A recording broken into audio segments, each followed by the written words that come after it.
दोस्तों आज हमारा हार्वेस्ट हो रहा है रोहू कतला मिक्स टैंक है। ये बहुत बड़ा टैंक है और देखिए टैंक में जेसीबी से हम लोग हार्वेस्ट कर रहे हैं।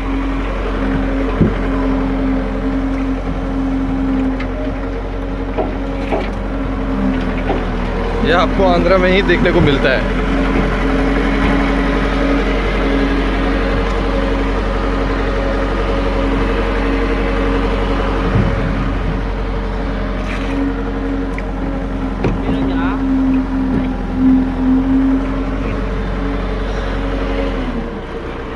ये ट्रक में लोडिंग हो रहा है।